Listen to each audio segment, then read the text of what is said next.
হরে কৃষ্ণা। আজ একটি অত্যন্ত বিশেষ তিথি। আজ পাণ্ডবা নির্জলা একাদশীর উপবাস।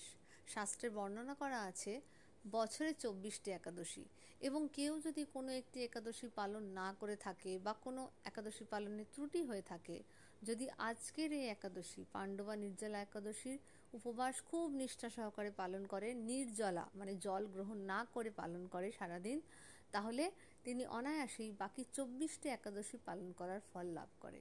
পাণ্ডবদের মধ্যে ভীম, তিনি কোনো একাদশীতে উপবাস করতে পারতেন না, তার এত ক্ষুধা ছিল, কিন্তু এই একটি মাত্র একাদশীতে সম্পূর্ণ উপবাস করে উনি বাকি সমস্ত একাদশীর ফল লাভ করেছিলেন। তাই অত্যন্ত শক্তিশালী, ভক্তি প্রদানকারী, পাপ বিনাশকারী আজকের এই পাণ্ডবা নির্জলা একাদশী, যাকে ভীম একাদশীও বলা হয়।